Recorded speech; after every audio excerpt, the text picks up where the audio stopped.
Tá gravando. Aê! Ê! Saiu!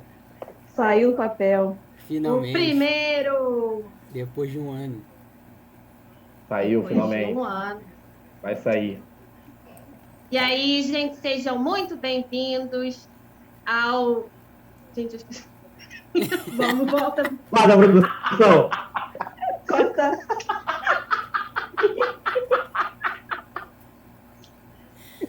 Mas esse que é bom. Cena Entendeu? 1, take 2. O primeiro. Não, aí, você- não.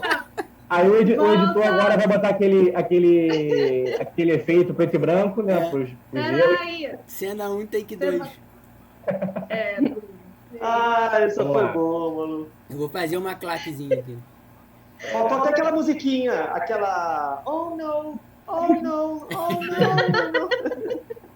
Aí tu põe aí, Thales, quando a gente for começar o programa. Ai, gente. Ai, vamos lá. Ai. Últimas notícias. Concentração.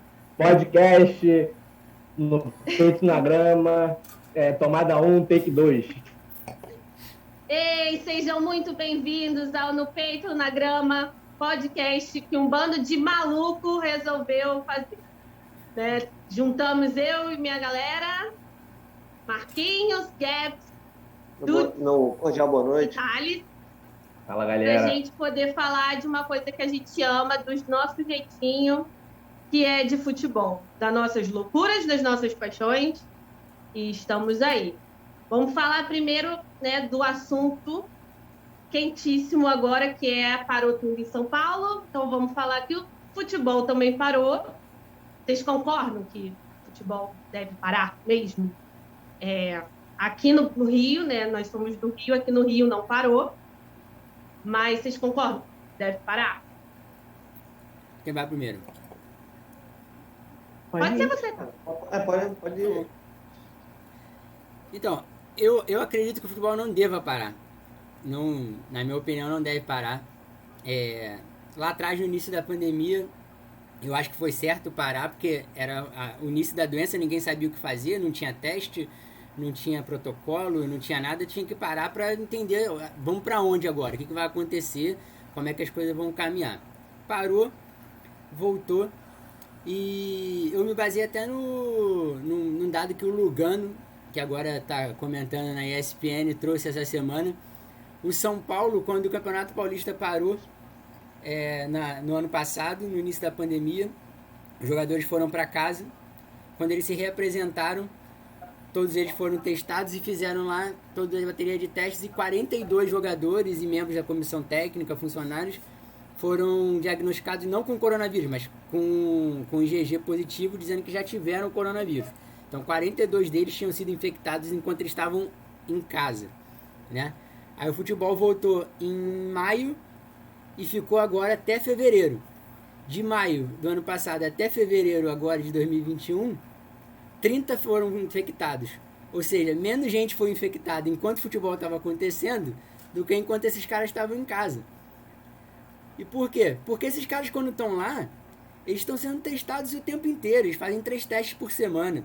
Quando alguém é diagnosticado como positivo, o clube vai até a casa, faz o teste com todos os familiares, com todo mundo que esses caras tiveram contato. Então você consegue controlar, né? Por mais que você às vezes tenha um surto dentro de um clube, o surto é dentro do clube, né? Eles travam tudo ali. A transmissão no jogo em si é algo muito raro. Os médicos envolvidos com futebol já provaram que isso é muito raro, porque esses caras estão testados. Então, se você tem 42 caras que foram infectados quando não tinha futebol num clube e 30 foram infectados quando tinha futebol, já é um baita dado de que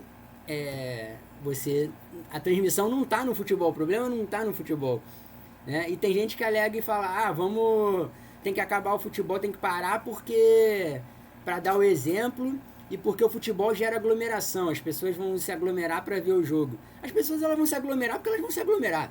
Se não tiver jogo, elas vão se aglomerar para ver o jogo no campeonato inglês, elas vão se aglomerar. Não tinha jogo no início da pandemia do ano passado e estava se aglomerando, era praia, era o que for, né? As pessoas não se aglomeram por causa do futebol, elas vão se aglomerar porque elas não têm noção.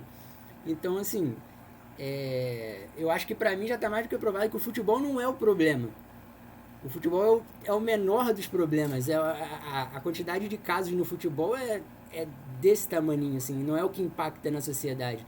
Talvez tenha até um ponto positivo, que seja, tendo futebol, as pessoas têm programa para ficar em casa, para ver o jogo em casa, já que elas não podem ir ao estádio, elas não podem sair para ver jogo, o bar tá fechado, também não pode funcionar, elas vão ver o jogo em casa.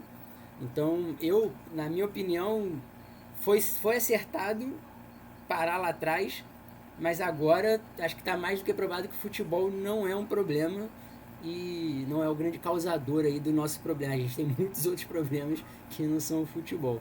Não sei o que vocês acham. É verdade. Eu concordo com o Thales também. Uma coisa foi parar no início da pandemia, quando ninguém conhecia o vírus. Não é que seja que as pessoas conheçam o vírus hoje, mas tem muito mais.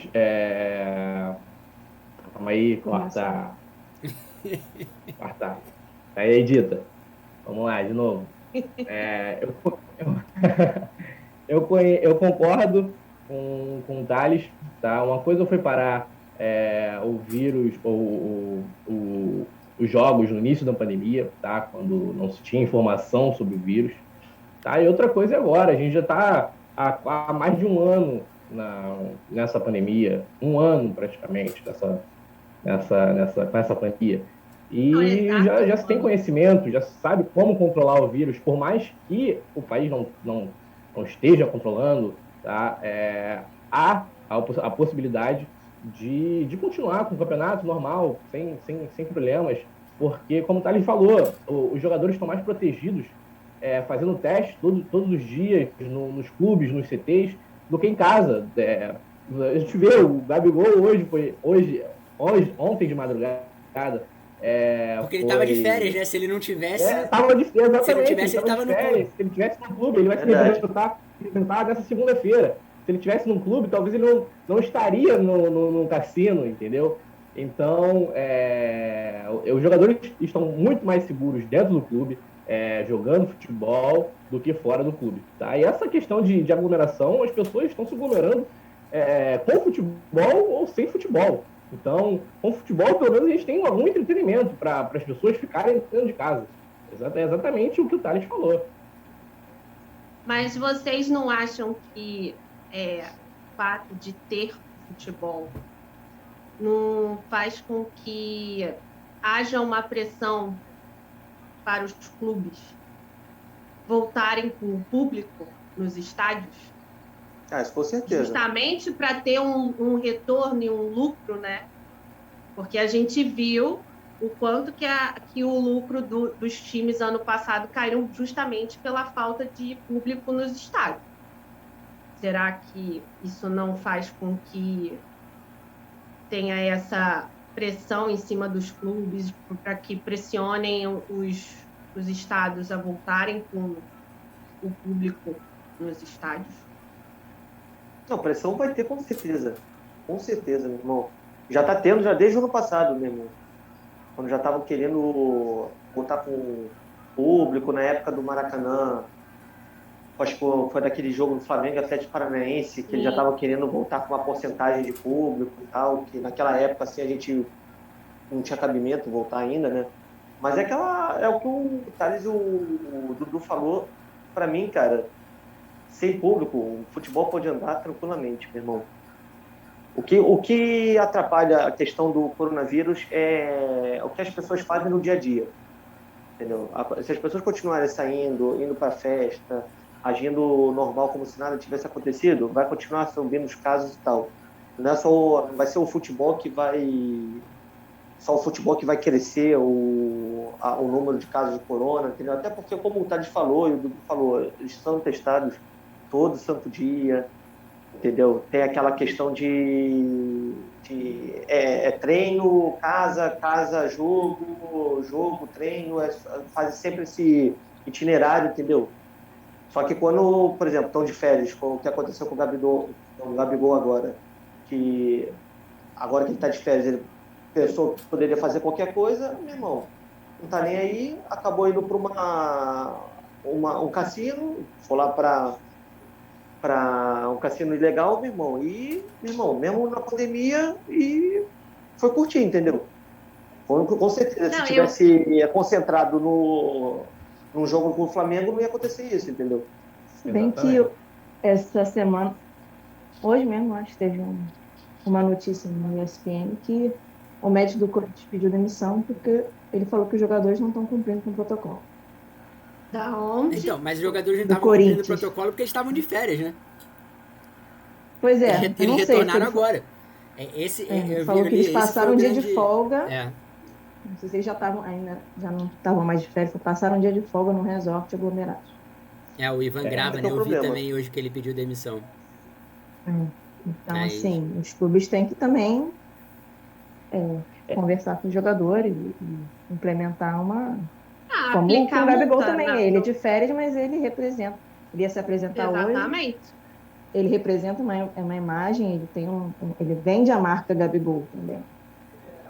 Exatamente. Com certeza. E eu acho que tinha que ter multa para os jogadores.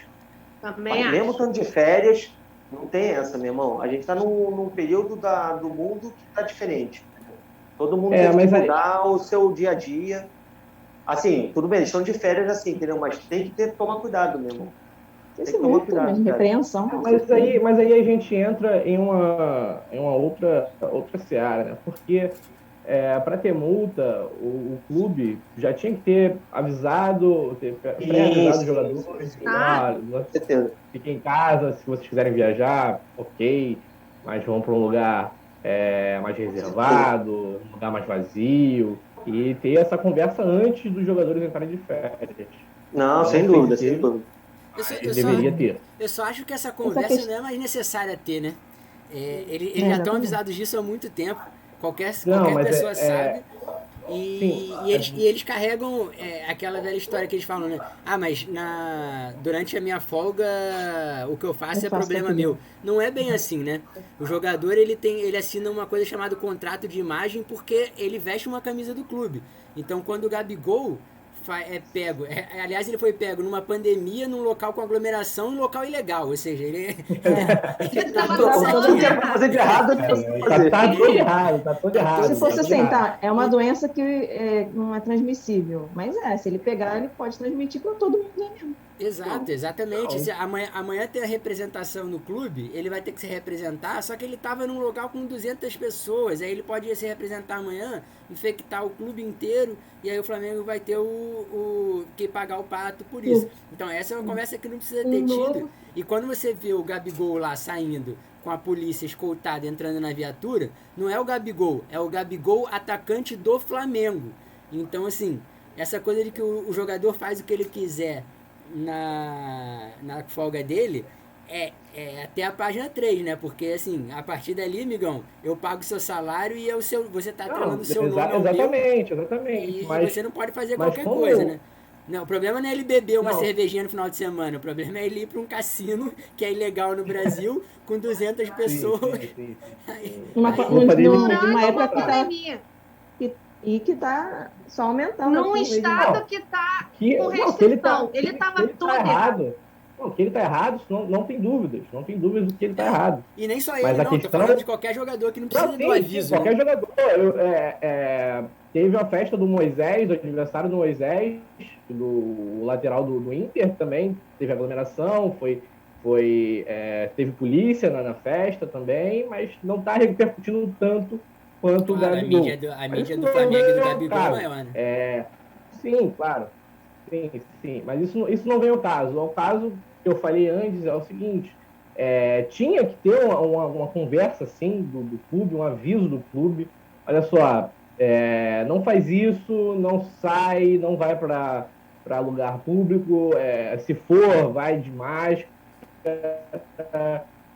tome todas as precauções devidas e tudo mais. Tinha que ter essa conversa do clube, até para o clube chegar nele, se ele fizesse isso, se ele fizesse alguma coisa errada, poder chegar no jogador e putar e dar bronca e tudo mais, entendeu? Concordo. Essa questão tem que ser pré-estabelecida, na minha opinião. Pelo menos uma coisa de uma multa, né? Dizer, olha só, se vocês fizerem isso nas férias de vocês vão tomar uma multa, né?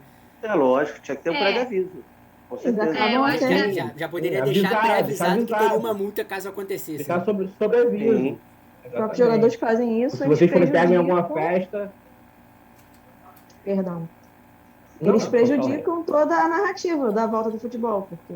E aí? Sim, exatamente. Com certeza. Eu só acho que assim, já que a gente entrou nesse caso do Gabigol, eu acho necessário até. O Flamengo se posicionou agora através do Dunches, né, do Rodolfo, dizendo que isso não interfere em nada, que ele estava de folga e que ele vai se representar amanhã e o Flamengo deseja sorte a ele. Assim, eu lamento essa postura do Flamengo, porque se você não cobra o cara, mesmo, se você não expõe ele agora, você não pode nem... Assim, não adianta nem fazer mais teste pra coronavírus para continuar o campeonato, porque você não vai, se você não cobra o cara, você está dizendo que você não se preocupa com nada.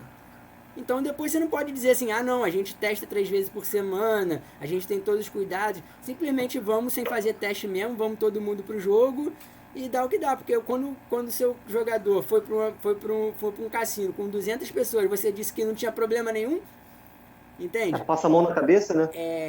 Eu sei que lá atrás, por trás das câmeras, os caras podem até cobrar. Mas essa não é uma cobrança que, na minha opinião, não é pra ser feita por trás das câmeras. É pra expor o cara na frente das câmeras e dizer, olha só, a gente tá morrendo 2.000 pessoas por dia, amigo. Você não pode fazer isso. Você não pode ser inconsequente. Não. Eu acho que vai muito além do clube, né? Não é uma coisa clube Flamengo. Eu acho que é muito além, né? Sim, exatamente. A gente está no meio de uma pandemia e há toda uma narrativa por trás de proteção, de tentar evitar justamente a aglomeração, as restrições de onde ele estava, no estado onde ele estava, né? Na cidade onde ele estava, tá, acho que na cor vermelha, sei lá, nem sei qual é a cor, as restrições estão absurdas. Então, eu acho que vai muito além do Flamengo. Esse tipo de argumento deles de justificativa, eu acho que no momento não cabe. Deveriam falar algo muito mais severo, mas estamos falando do ídolo do Flamengo. Talvez se fosse outro jogador, talvez... Deixa eu só abrir um parênteses aqui, porque essa nota do Dunche, do diretor do jurídico do Flamengo, não foi realmente isso. Perguntaram pro Dunche se o Gabigol ia tomar uma multa, ia levar uma multa, e ele falou que não, porque o Gabigol não infringiu nenhuma regra do clube e que não ia tomar multa, e que deseja sorte para a temporada do Gabigol. A nota, o Twitter, foi essa a intenção. Entendeu? Não foi passar a mão na cabeça nem nada. Perguntaram para ele se o Gabigol ia tomar multa, ele falou que não, só isso. Uhum. Entendi. Talvez não cabe nem a ele, esse diretor, né, a falar, mas... não tem isso também. Mas que, no geral, não sei, acho o Flamengo que tem sido... jurídico, né? Eu acho, nem sei exatamente.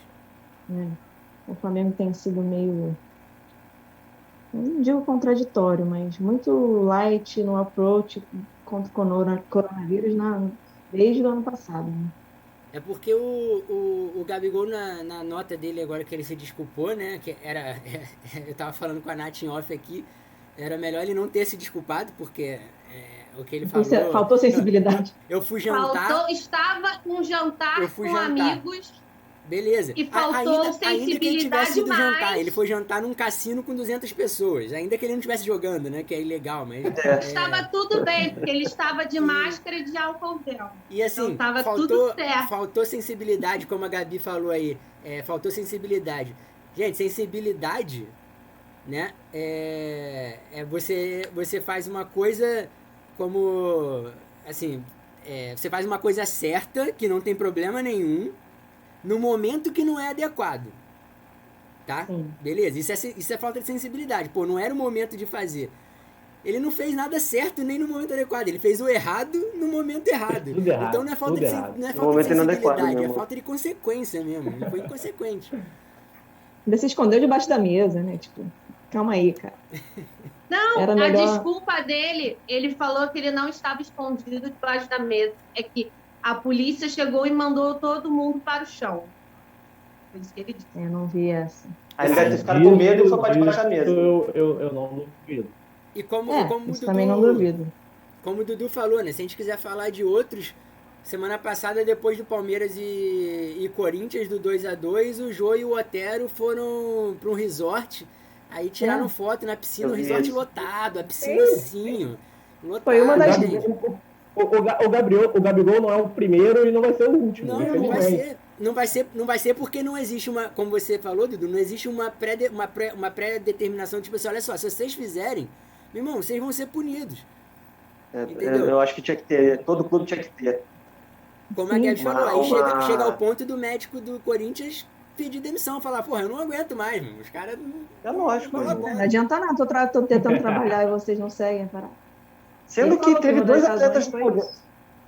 Sendo que teve dois atletas do Corinthians que estavam em estado complicado, né? Por causa do Covid, né? Semana acho que teve passada, uns que acho que foi foram o pro Fábio hospital Santos. até, né? Se não me engano, foi o Fábio Santos e não me recordo o outro.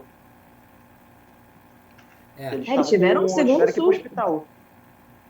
O terceiro, sei lá quantos surtos já tiveram. Né? Sim, é complicado. Acho que a gente concordou aqui que o futebol pode continuar, mas assim, se não tiver um pouquinho também de bom senso dos jogadores, que são quem faz o futebol acontecer, aí eles dão pano pra manga pra quem quer que o Pra futebol pare. discussão. Com Tanto que certeza, teve cara, tem país, que ter bom senso. Portugal, né? Não parou o futebol e teve a curva, subiu, desceu. Sim. Eu acho que o futebol é o menor dos problemas.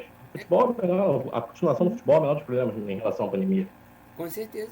Na Inglaterra. Eu pode acho ver que assim, é aquele negócio.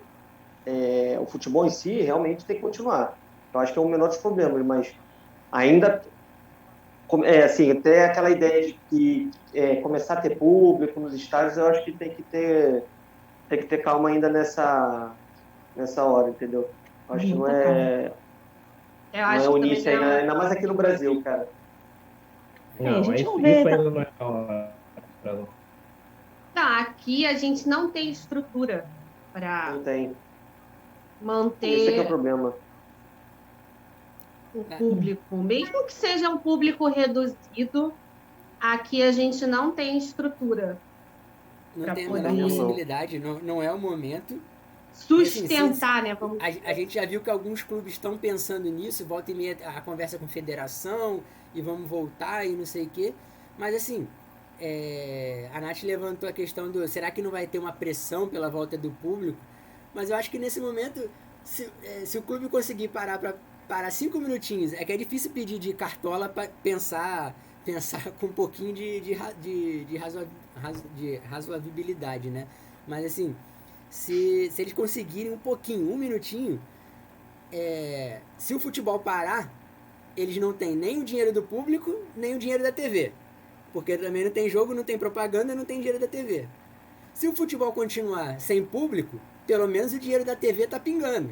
Entende? Então, Exatamente. assim, Verdade, isso é verdade. eles querem forçar também volta de público, mas qualquer um consegue perceber que se voltar o público é questão de 15 dias, 20 dias para explodir caso de coronavírus e aí para o futebol, e aí cancela tudo e a gente vai ficar com nessa. certeza. Então, assim, Mas é pressão Eu de acho- muitos lados, né? Dos times, das federações, que ganham muito dinheiro em cima disso. Senão... Vai ter opressão para sempre. Fora a questão do planejamento, né? Acredito eu que ano passado a galera, todos os times devem ter feito um planejamento. 2021 vai dar tudo ok, a gente vai poder colocar a galera no estádio, a gente vai recuperar esse dinheiro que a gente perdeu em 2020, tá tudo certo. Chegou 2021, a gente viu que não tá nada ok. E ainda aí piorou. a galera deve estar assim, tá, mas e aí? O que a gente vai fazer agora? Acredito eu que os times menores, né? Os times maiores, eles têm um planejamento melhor, têm um investimento maior, mas os menores devem estar desesperados. Cara, o que a gente vai fazer? Porque é um dinheiro que para eles faz uma diferença muito grande, né? Com certeza. com certeza. Se eu não me engano, amanhã a Federação Paulista vai se reunir com os times para decidir se vão parar mesmo o campeonato ou não. Por enquanto, a decisão é de parar o campeonato nesse final de semana foi a última rodada, e parar o campeonato por 15 dias. E aí tem as conversas dos times com as outras federações de futebol do país. Corinthians o São Paulo ou o Corinthians, não sei, já conversaram com a FERJ para jogar alguns jogos aqui no Rio. Conversaram com o Calil em Alguns outros BH times também, né? já falaram com o Calil lá em BH. O problema é o seguinte, tem alguns times, tá, principalmente os menores times de menos expressão, que não tem condição de ficar viajando para disputar um campeonato paulista. Então, provavelmente essa discussão vai ser boa amanhã na Gente, Federação de São Paulo. não faz sentido nenhum. Você viajar, você está se expondo muito mais. Com certeza. Exatamente. Com certeza. Você tem uma bolha em São Paulo que só tá acontecendo no Campeonato Paulista ali, os times de São Paulo, por mais que ele vai pro interior, vai para Araraquara, vai para não sei, São Bernardo, vai para não sei aonde, mas aí tá ali, beleza. Agora você vai para BH, você vai pro Rio de Janeiro, você vai pro Espírito Santo, você vai para Curitiba, aí Faz sentido nenhum. Isso não faz Não sentido. faz Não. sentido mesmo. não faz É sentido verdade. nenhum. Isso foi pedido da CBF, né? Sim, sim. Para o Rio receber, né? E como o Dudu falou, vai ter reunião amanhã.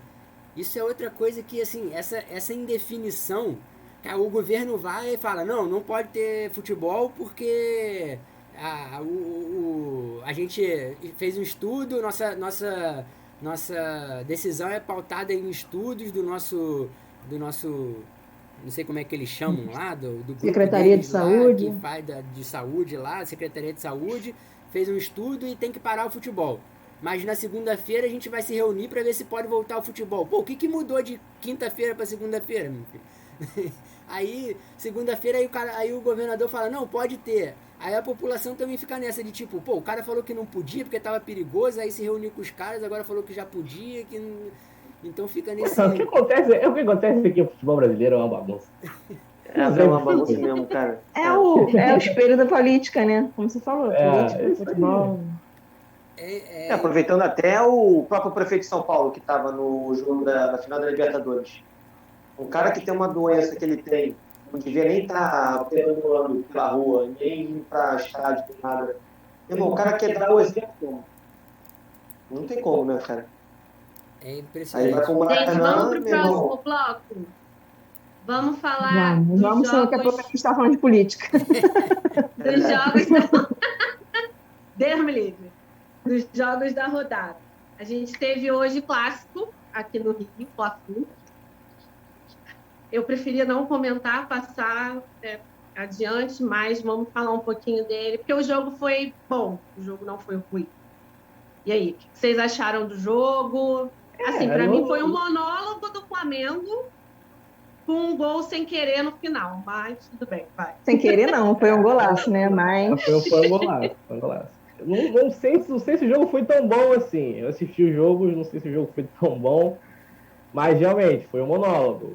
Durante o jogo inteiro, o Flamengo dominou as ações. Como sempre, faltaram as finalizações do Flamengo.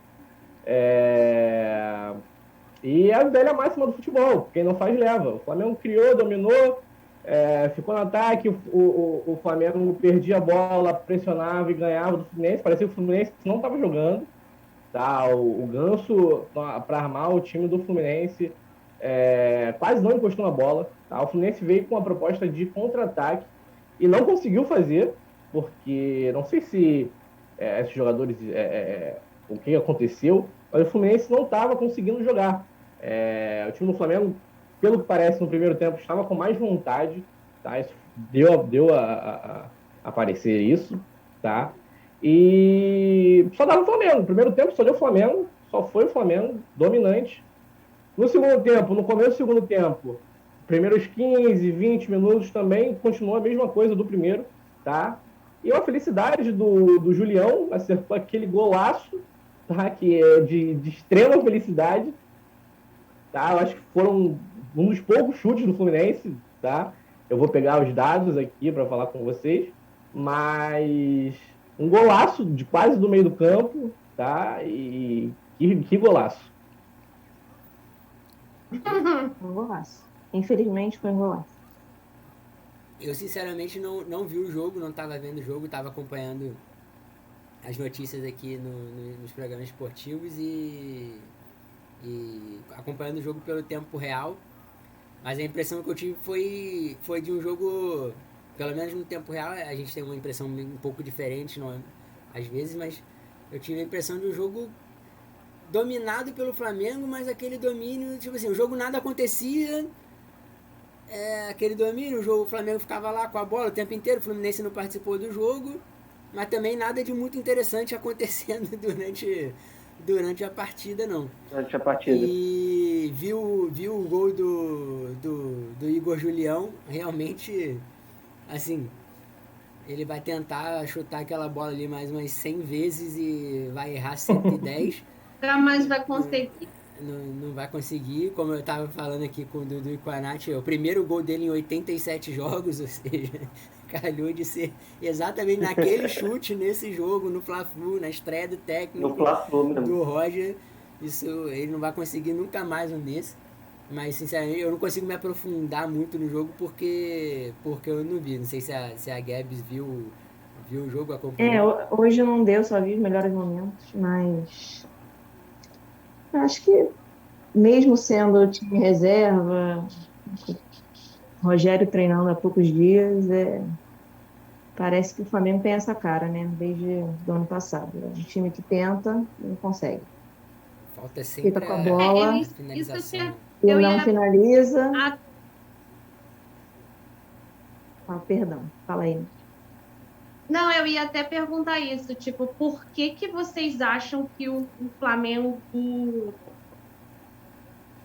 vamos dizer como a Gabs falou, né, pegou essa cara de ser o time que não consegue fazer gols, vamos pôr assim, porque há chances, só que por algum motivo o Flamengo não consegue finalizar.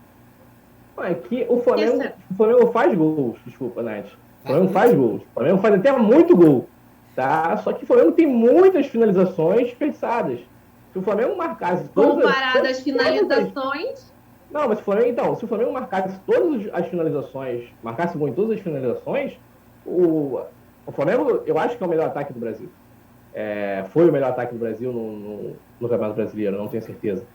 Mas se marcasse em todas as finalizações, o Flamengo, o time principal do Flamengo, ele finaliza muito, finaliza bastante, tá? Só que não acerta o gol. Isso aí deve ser questão de treinamento, finalização, e também tem o excesso de preciosidade, né? Quer dar um drible a mais, quer dar uma assistência, prefere dar assistência do que fazer o gol. Hoje o Michael perdeu um gol por causa disso, né? Eu acho que assim, o Flamengo ele tem, parece dois modos. Um jogo que ele finaliza muito, mas não faz, e o outro que ele não finaliza. Tem muito jogo ano passado que o Flamengo mal finalizou, gente. O Flamengo não chuta de fora da área. Não chuta de fora da área. Mas isso é muito do futebol que o Jorge Jesus implantava em 2019, né? Que era chegar dentro da área e, meu irmão, naquele toque de bola rápido, com aquela intensidade que o Flamengo tinha, e metia a bola para dentro, né?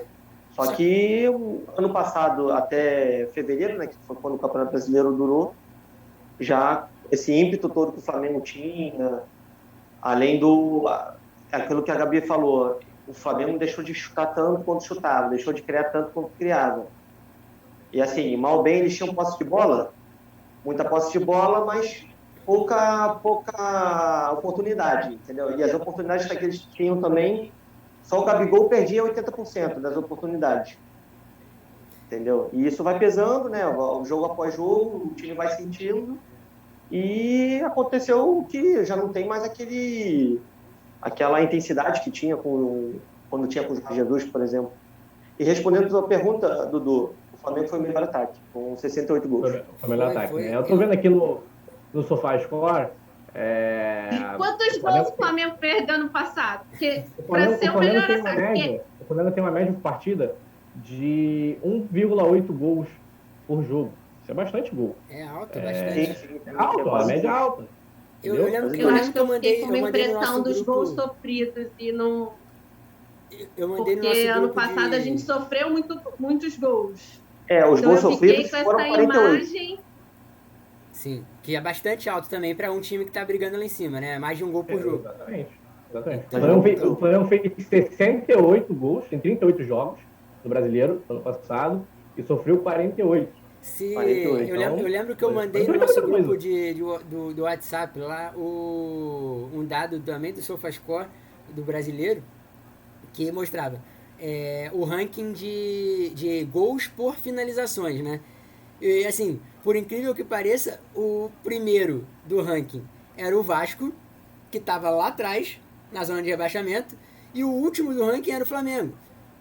Não era que ele fazia pouco gol, como o Dudu falou, fazia muito gol. É que ele chutava muito e perdia a maior parte das finalizações. E o Vasco ele chutava muito pouco e sempre quem finalizava era um cara só, que era o Cano, e ele fazia a maior parte dos gols que ele finalizava. Mas assim, as chances do Vasco eram uma no jogo. Então ele fazia aquele gol que ele tinha chance, quando tinha chance. E o Flamengo tem 40 chances o jogo inteiro e como o Dudu falou, não sei se por falta de treinamento ou por só preciosismo mesmo, perde. O Rogério, se você vê as entrevistas, ele jura que o treinamento é muito bem feito e que eles treinam bem demais, né? Mas não sei qual é a explicação. A média de finalização eu vi aqui do Flamengo ano passado, campeonato passado, 3,4. Não é grande. Para o time que tem, pelo time que tem, principalmente comparado com os times fora de G4, gente. O Flamengo tinha que passar a maioria dos times. Desculpa, essa é a oportunidade de gols por partida, não de finalizações. Oportunidades claras de gol. Você tá vendo o SofaScore fora. Chances claras de gols por partida. Não, tô vendo finalização. Acho que finalização aqui. Mas tem finalização certa, finalização errada. Mas isso aí. Eu acho que, pelo menos essa temporada, achei que o Flamengo finalizou bem menos. Não sei se é uma interpretação errada. Mas vocês acham que pode ser, como a Nath levantou ali, pode ser um problema de treinamento? Qual é a explicação? Cara, eu acho que eu acho que o Domenech fez um grande estrago no Flamengo. Além da pandemia, claro, da saída do Jesus, o Domenech estragou muito o Flamengo, porque esse jogo de toque de bola, de tic-tac, não é muito a cara do Flamengo, entendeu? E essa questão também foi se refletir na zaga. O Flamengo, com o Domenech na zaga, o Flamengo só tomava gol toda a partida e mais de 2 gols por partida, entendeu? Então, é realmente complicado. Só deixa eu fazer uma pausa, se puder editar essa parte, porque eu não tenho certeza se foi isso. E aí, no vídeo, corta, por favor. Eu estava até dando uma olhada aqui que eu vi na ESPN, na época, que a tabela completa com a média de finalizações por jogo no Brasileirão de 2019. O primeiro colocado foi o Santos com 12 finalizações por jogo, 12,3. E o segundo foi o Flamengo, 11,7, junto com o Fluminense. Na época era uma quantidade alta de finalizações, né? Por jogo, 11, né? Não é todo time que... São 11 por 11,7? Isso, a média de finalizações. Um gol por jogo. Não, aqui só a média de finalizações. Que o Dudu falou antes, que a média é um ponto alguma coisa por jogo. 1,8. Para 11,7 finalizações. Eu acho...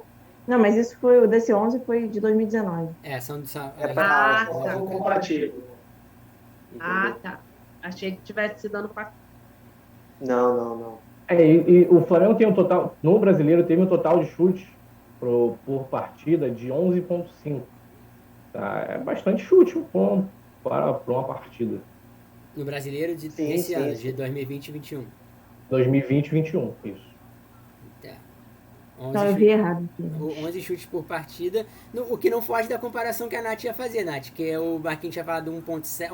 É quase a mesma coisa. Deu quase a mesma coisa. Qual era a comparação que você ia fazer? Qual era? Assim, eu acho, pelo time que o Flamengo tem, eu acho meio que absurdo, assim, não ter concluído tantos gols quanto chuta.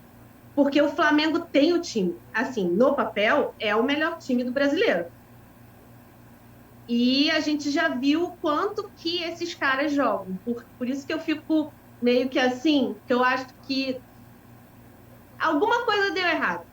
E eu não acho que foi o Domenic. Eu não acho que foi ele. Eu não sei o que aconteceu ali. Porque, assim, isso passou até, acho que no final do ano passado, quando fizeram uma comparação entre o Ceni e o Domenic. É a mesma coisa. Tipo, eles tiveram iguais, a mesma... Tudo, mesmo tudo, basicamente. Então, o que aconteceu nesse meio... Eu não sei. Eu estou aqui expondo, mas eu realmente não sei o que pode ter acontecido para de 2019 para 20 ter caído tanto de rendimento assim. A gente foi campeão, ótimo, maravilha, mas faltou. Sabe quando você tem o sentimento assim, de que faltou alguma coisa? Pandemia e Jesus fazia esse time jogar de um jeito que a gente vai ser viúvo de Jesus por muito tempo. Ele não vai voltar a jogar. Mas eu tendo a concordar com a Nath um pouco também, assim. Não sei se foi um estrago, como o Dudu falou, foi um estrago que o Domi causou, porque o Rogério, agora não é mais ele, né? É o Rogério. E as finalizações continuam não indo pro gol. Então, não sei se realmente... A questão do Domenech foi mais a deficiência defensiva. Tá? Não sei se sem dúvida. Deficiência defensiva foi estranho. Mas eu tô vendo aqui, o Mauro César publicou, tá, no Flamengo em 2020, entre o Domenech e o Rogério Ceni. O Flamengo com o Domenech teve 16 jogos, 10 vitórias, 5 empates, 5 derrotas, 33 gols e 29 sofridos. Tá? Um saldo de 4 gols apenas e 58% de aproveitamento. Tá? E com o Rogério Ceni foram 33 jogos, foram 33 pontos, com o Domenech foram 35. Foram 16 jogos, tá? 10 vitórias, 3 empates e 3 derrotas. Tá? Os gols pró foram 32, então o ataque tá ali na mesma, praticamente empatado. Tá? E os gols contra foram só 16. Então o Rogério Ceni, ele resolveu, entre aspas, o problema da defesa, amenizou o problema da defesa, tá? E o aproveitamento foi de 69%. Então o aproveitamento do Rogério Ceni é bem maior do que o do Domenech. O Gustavo Henrique cresceu muito com o Rogério. Com o Rogério. O Rogério, que ele não estava jogando bem. E ajudou, né? Principalmente com a lesão do Rodrigo Caio. Mas vamos passar de Flamengo aí, que a gente já falou. Vamos falar da reestruturação do Vasco e do Botafogo. Quem quer começar? Essa aí, vascaínos e botafoguenses. Por favor, camarada, faço questão. Ontem, né, teve jogo do Vasco, foi 2-2 contra o Nova Iguaçu. Pra ser sincero, não vi o jogo, não estou acompanhando os jogos do Campeonato Carioca, acompanho as notícias, mas não acompanho os jogos em si, fico vendo só o que aconteceu. Acho que é irrelevante o que aconteceu também. O Vasco até agora não venceu no campeonato, né? Perdeu os 2 primeiros jogos e agora no terceiro empatou com o Nova Iguaçu, 2 derrotas de 1-0 nos 2 primeiros jogos para a Portuguesa e Volta Redonda, talvez, não lembro o segundo jogo, daqui a pouco eu me recordo, mas acho que foram esses jogos. Esses jogos são irrelevantes, o que acontece em campo ali, o Vasco está jogando com uma garotada, que é o que tem. Os jogadores do time principal nem começaram a jogar ainda, como todos os outros clubes. A garotada do Vasco não se compara à garotada do Flamengo. Não se compara à garotada do Fluminense, que eu não sei o que tem naquela água lá, que o tempo inteiro aparece algum bom jogador também lá em Xerém, né? Que se não fosse isso, o Fluminense também já tinha ido para o espaço. Mas o Vasco tem que se concentrar na reestruturação dele, como a Nath levantou aí, reestruturação de Vasco e Botafogo. É isso que o Vasco tem que se concentrar. O Campeonato Carioca não importa. Só importa não cair no Campeonato Carioca também, porque isso sim seria o fim para o clube, porque você perde também televisão, também dinheiro de televisão do Campeonato Carioca, então aí ninguém quer patrocinar mesmo, isso sim. Não, pelo amor de Deus, se cair no Carioca também... o Campeonato Carioca é feito para não cair, né? eu acho que não vai cair. E o Vasco tem uma Série B, o Vasco tem uma Série B dificílima pela frente, dificílima, é a Série B mais difícil de todos os tempos. O Vasco vai ter Botafogo, vai ter Cruzeiro, vai ter Curitiba, vai ter Vitória, vai ter Guarani, vai ter Ponte Preta, vai ter Goiás. Essa Série B vai ser emocionante. A gente vai ter 5 campeões brasileiros jogando a Série B. Nunca a gente teve uma Série B tão difícil. O Vasco está numa situação muito complicada, liberando jogadores que não tem como marcar, né? A gente tem que lembrar que não é mais um time de Série A jogando a Série B, como sempre foi, né? Porque caía e mantinha a sua cota de televisão da Série A, então ganhava 10, 12, 15 vezes mais do que o segundo time que ganhava mais na Série B. Não é mais assim. Vai ganhar a mesma coisa que o Confiança vai ganhar a mesma coisa que o Botafogo, que o Juventude, que não, o Juventude subiu, vai ganhar a mesma coisa que o Goiás, vai ganhar a mesma coisa que todo mundo. Então, assim, vai ser uma Série B muito difícil. O Vasco tem que se reestruturar, ele tem que enxugar a sua folha, como ele está fazendo, esquecer Campeonato Carioca, esquecer resultado, treinar, usar isso como pré-temporada, que a gente não vai ter nessa temporada mais uma vez, né? Como se a gente tivesse alguma vez aquelas 3 semanas que a gente normalmente tem na pré-temporada, né? Mas é isso que o Vasco tem que fazer, porque e tem que se preparar para jogar a Série B e não voltar, porque pode acontecer, porque é a Série B mais difícil de todos os tempos. O Cruzeiro não voltou numa Série B que não era tão difícil assim, né? Não tinha o Vasco, não tinha o Botafogo, não tinha o Goiás, que estava ali em cima. Aí você fala, mas Goiás, Curitiba, Ponte Preta, esses times eles são acostumados a jogar a Série B. A Série B é muito diferente. A Série B ela exige uma preparação diferente, ela exige um planejamento diferente, é um tipo de futebol diferente, são jogadores de um nível diferente. Então, assim, Curitiba, Goiás, Sport, que não caiu, mas se tivesse caído, Ponte Preta, Vitória, né, Guarani, são times que estão acostumados a jogar isso daí. Então o Vasco não vai ter facilidade nenhuma na Série B, não vai ser como as outras que ele passou, que uma ganhou, outra. É bom lembrar que nem nas outras ele teve tanta facilidade assim, né? Só ganhou uma das 3 que jogou, as outras 2 não ganhou. Então vai ser uma temporada muito, muito, muito complicada para o torcedor do Vasco. Já vejo gente na internet aí gritando, mas o time não consegue ganhar do Volta Redonda. Calma lá, né? Não é esse time que vai jogar a Série B, e também não importa o que está acontecendo agora, gente. Pouco importa o que vai acontecer no Campeonato Carioca. Se chegar na semifinal, se for campeão, isso não vai fazer diferença. O Vasco já foi campeão carioca em ano que foi rebaixado no Brasileiro, ou seja, realmente não é parâmetro de nada. Então, tanto não quer, você ir mal no Carioca não quer dizer que você vai mal no resto do campeonato, na Série B, mas também ir bem no Carioca não quer dizer que você está bem preparado para a Série B. São coisas que são completamente distintas. Eu acho que o Vasco tem que seguir a vida dele e focar nessa reestruturação que está fazendo, apostar na base, que é o que tem, pouco dinheiro, e acho que o Botafogo tem que seguir pelo mesmo caminho. Não sei Com o certeza. que meu estimado Vocês ainda têm mais um agravante nessa caída, né? Que é a pandemia aqui, eu acho que Ainda grava mais a situação. tudo isso. Além de tudo, você caiu para a Série B e não tem público, né? Você não tem torcida. público, tem a questão de que pode ter surto, então você pode ter que jogar com a molecada.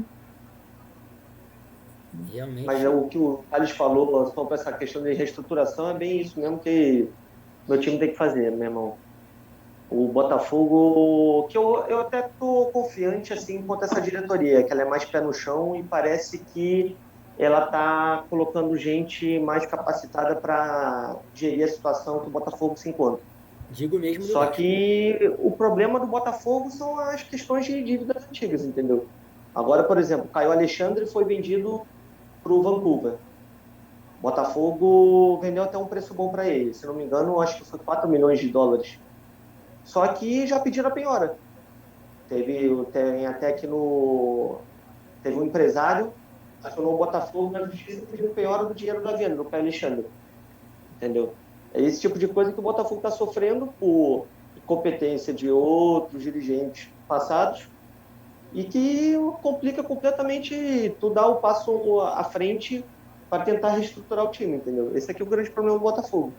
Além de, por exemplo, ex-jogadores por exemplo, o Marcos Vinícius jogou no Botafogo de 2017, se não me engano, até 2019. Está pedindo 3 milhões e 100 de dívidas de salários atrasados, direitos de imagem, aquela coisa toda que a gente está cansado de acompanhar. E assim, é muito complicado para a diretoria que vem agora, para tentar recolher isso tudo e começar, vamos começar a pagar então, vai. Começar a entrar em acordo. Por exemplo, o Carly foi um dos jogadores que conseguiu um acordo com o Botafogo, topou de voltar, o Botafogo entrou no acordo com ele em questão de valores e vai pagando o Carly por mês, como se fosse o salário dele, mais um pouco, né? Para ir pagando o que deve a ele na época que ele estava no Botafogo, entendeu? Esse tipo de coisa que realmente, entendeu? Complica demais o clube dar um passo adiante com essas incompetências administrativas que o Botafogo e o Vasco estão passando há anos e vai ser difícil ainda sair disso nos próximos 5, 10 anos, entendeu? Até se reestruturar e começar a colocar as contas em dia e tal. O Botafogo, mal ou bem, uma coisa que eu estou gostando é que está pagou agora, em fevereiro, o salário dos funcionários, funcionários e atletas em dia, entendeu? Isso é uma coisa que já é uma coisa boa para quem trabalha lá e para os jogadores e tal, entendeu? Só que é muito complicado, entendeu? E o Botafogo, assim, agora está tentando se reestruturar, pensando uns jogadores assim, tipo, pegando por empréstimo, tem alguns que o Botafogo pegou agora, como muitos até do Cuiabá, por conta do Chamusca, né, por ter trabalhado no Cuiabá, pegou o Marcinho, pegou o lateral do Curitiba também, começou até jogando ontem contra o Bangu, e são esses tipos de pensar jogador que não tem um passe muito alto e tentar montar um time a partir dali, entendeu? E é o que o Botafogo está tentando fazer.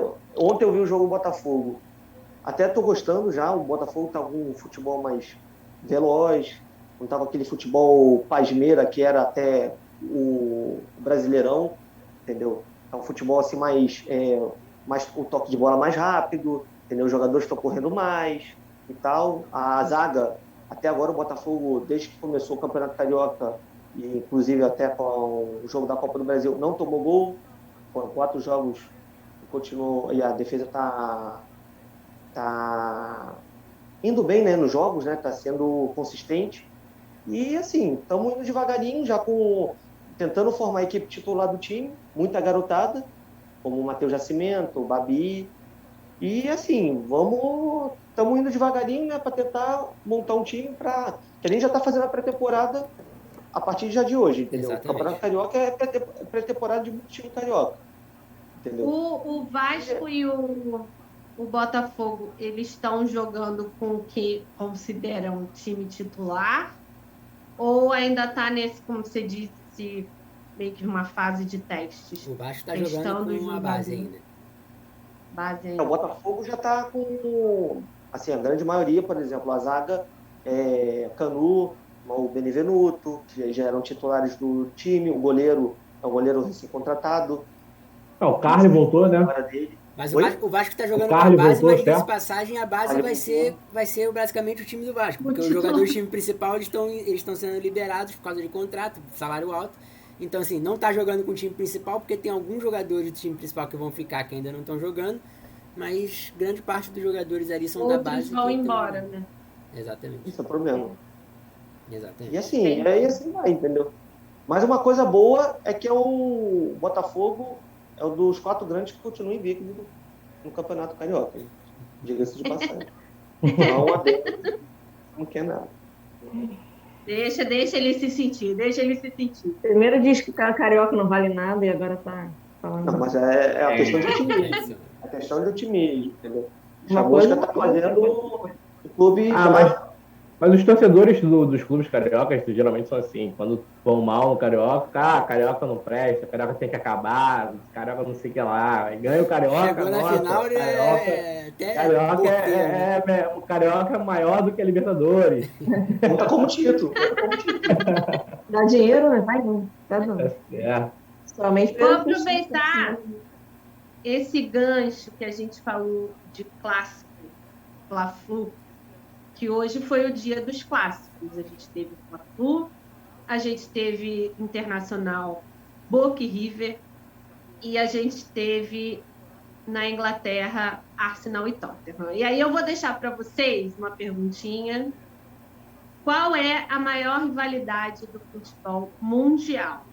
Qual que é, na opinião de vocês? Podem considerar outros times sem ser esses que eu falei aqui. Os times da Turquia, eles são muito rivais, é uma rivalidade imensa, mas para mim o maior clássico foi, e sempre vai ser Boca e River. Para mim não tem outro maior que esse. Que divide a Buenos Aires em dois, e tudo se agrava com Boca e River. Você vê o campo, vê os jogadores em guerra praticamente. E é bonito, é bom de ver um Boca e River, é emocionante. Tá aí a final de 2018 da Libertadores, que não deixa a gente mentir, né? Realmente esse Aquele episódio foi horrível. Para um outro país. Não, aquele episódio da Libertadores foi horrível, foi lamentável pro futebol. Claro. Verdade. Do Boca e apedrejamento River do ônibus. realmente é um clássico gigantesco. Aliás, assim, nós temos nossos clássicos aqui no Brasil, mas lá fora, né, pra Europa, os caras não sabem muito bem, eles não assistem um Fla-Flu, eles não assistem, mas um Boca e River eles sabem o que é. Eles sabem o que é um Boca e River, que são times da América do Sul que tem um tamanho muito grande lá pra fora. Realmente é um clássico muito grande. Mas eu acho que Celtic e Rangers é algo difícil de superar.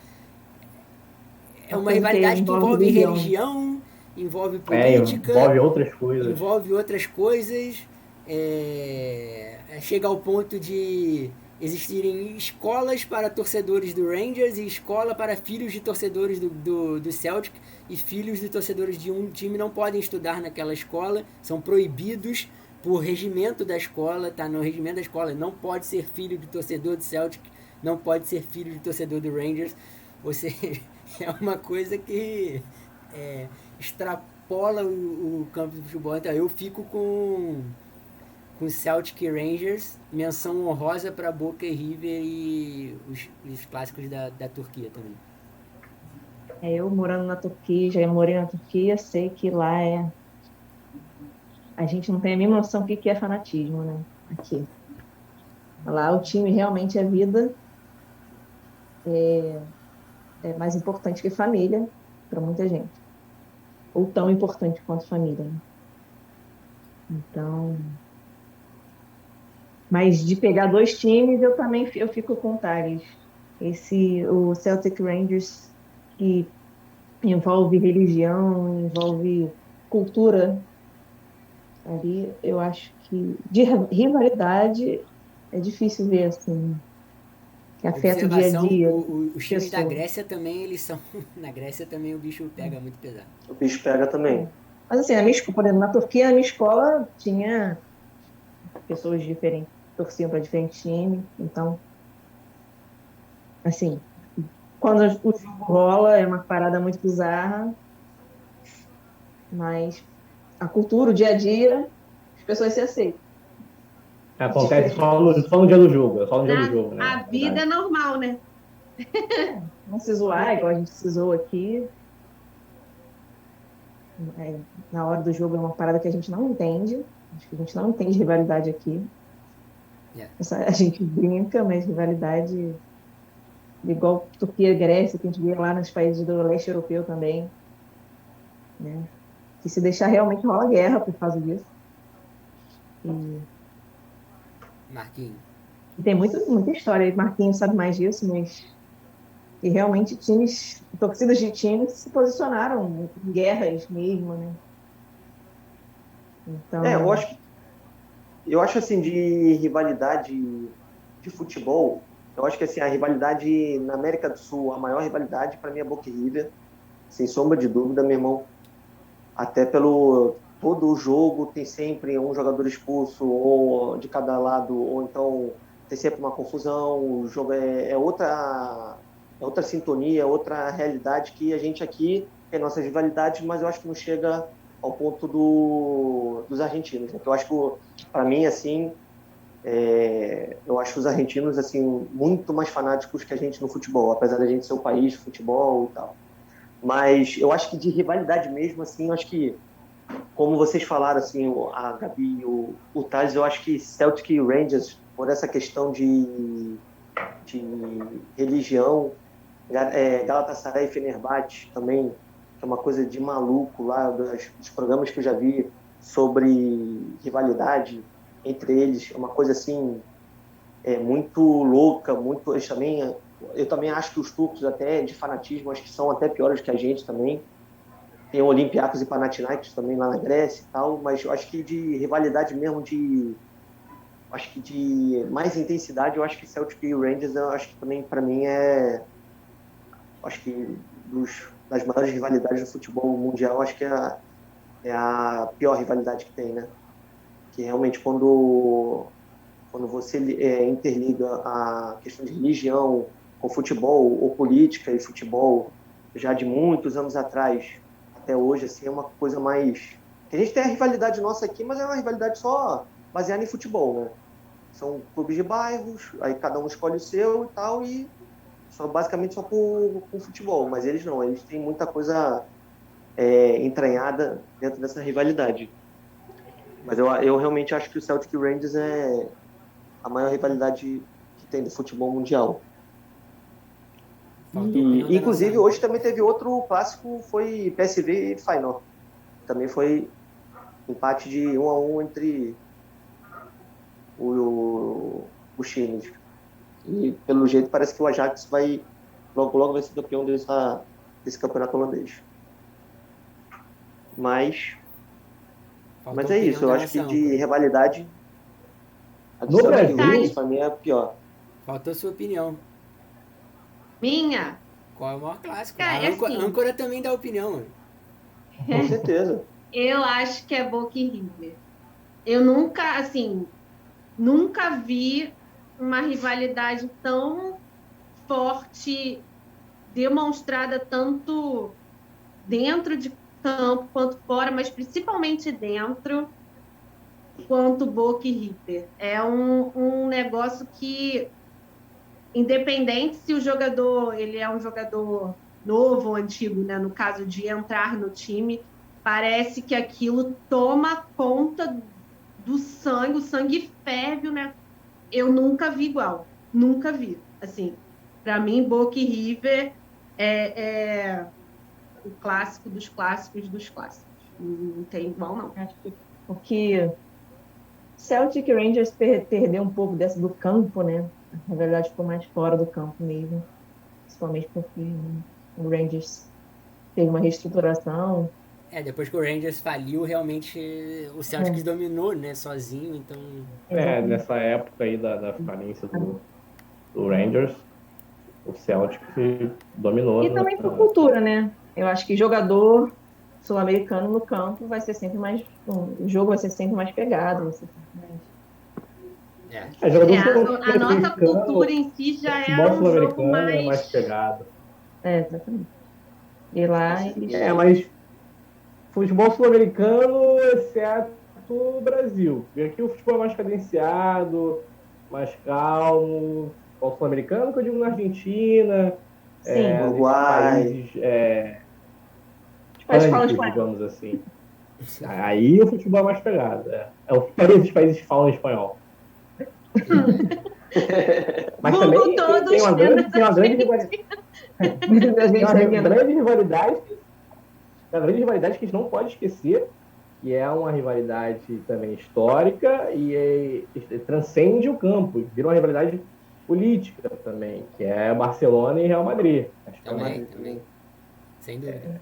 é uma rivalidade gigantesca e também ela vai para fora das quatro linhas com Barcelona pedindo a independência da Catalunha e tudo mais. Mas eu acho que as torcidas na Espanha são mais tranquilas, né?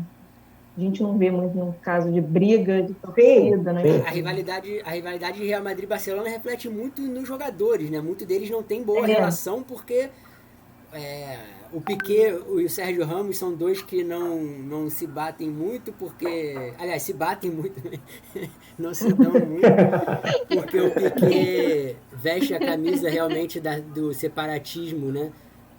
Catalão e o Sérgio Ramos, por outro lado, vive cutucando e dizendo mas na hora de vestir a camisa da Espanha você tá lá comemorando o título, então realmente é bem lembrado pelo Dudu aí, é uma rivalidade que dá atrito até entre os jogadores, né? Não, as rivalidades da Inglaterra também não passam longe, porque eu li há um tempo atrás sobre a rivalidade dos clubes que se refletiam na seleção. Jogadores de tais clubes, do Chelsea, não sentavam com os jogadores do Tottenham, enfim, do Liverpool. Não me lembro se o Gerrard falou uma coisa assim. Sim. Isso sempre tem. Mas eu acho que assim, a rivalidade dos clubes ingleses... Quando tu vai para uma Copa do Mundo, faz o quê? Não conversa? Aí na Copa do Mundo todo mundo vira amigo, né? Não tem sentido. Mas você se abraça. Gente, vou terminando por aqui. A gente já tem um assunto para a semana que vem, porque isso aí vai desenrolar durante a semana, que é a Arrascaeta fora do Flamengo. Aí é incógnita. Essa semana aí a gente já tem assunto para falar. Então é isso, gente. Obrigada. Obrigada para todo mundo. Vamos ver qual vai ser os assuntos. Valeu, galera. Próxima semana. Primeiro podcast no Peito da Grama. Vamos torcer para dar certo e vai dar certo. Valeu. Com certeza. Já deu.